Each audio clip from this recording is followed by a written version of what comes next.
Welcome back to Human Behavior.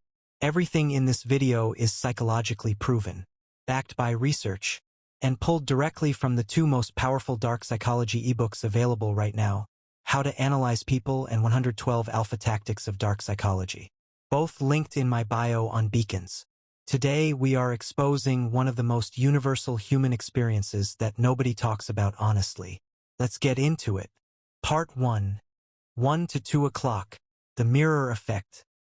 Here is the psychological truth that changes everything. Your success does not make people feel bad about you. It makes them feel bad about themselves.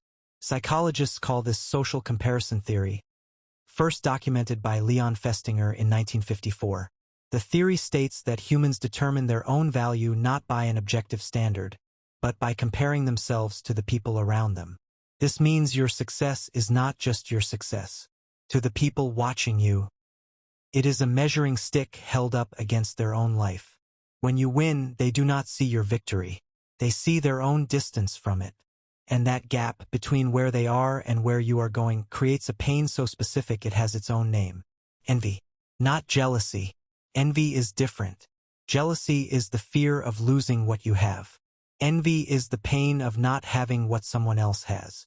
And unlike jealousy, envy almost always turns outward, into resentment, into sabotage, into the subtle but constant energy of people who cannot celebrate you because celebrating you means admitting they are behind.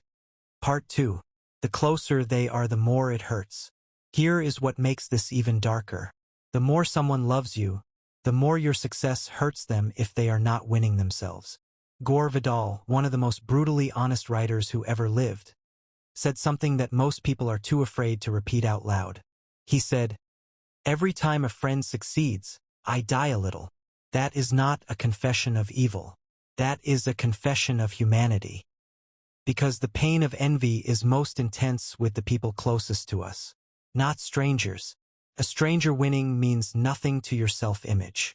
But a friend, someone from the same background, the same starting point, the same circumstances, winning forces a question you cannot escape. Why them and not me? And that question is unbearable. So the brain does what it always does with unbearable things. It deflects. It reframes. It finds reasons why the other person's success is not real, not deserved, not sustainable. They just got lucky. They had help.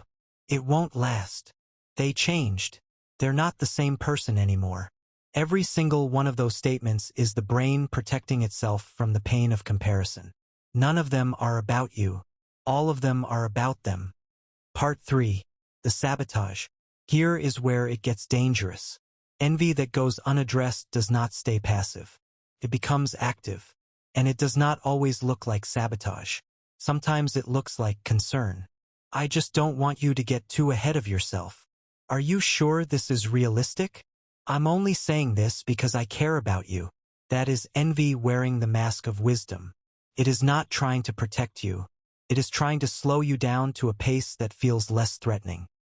Psychologist Richard Smith at the University of Kentucky studied envy for decades and found something chilling. Envious people do not just want what you have. They want you not to have it. The goal is not their elevation. It is your reduction. This is why the most dangerous people in your life are not the ones who openly oppose you.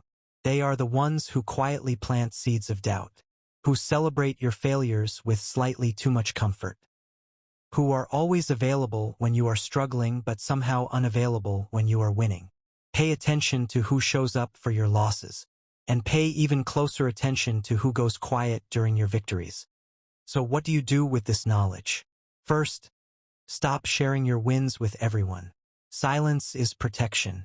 Every goal you announce to the wrong person is a seed of resentment you planted in someone who was never rooting for you. Second, stop expecting the people around you to celebrate you the way you would celebrate them.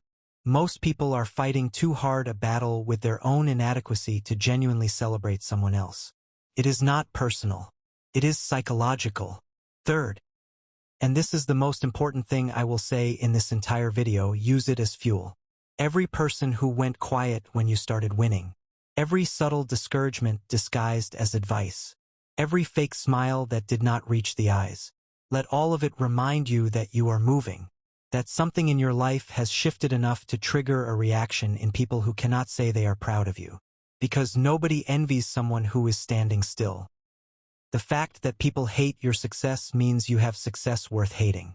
Keep going. Everything we covered today goes even deeper in the 2 ebooks linked in my bio. How to Analyze People and 112 Alpha Tactics of Dark Psychology. Link is on Beacons. Drop a comment. Has someone ever made you feel guilty for winning? I want to hear it. I will see you in the next one.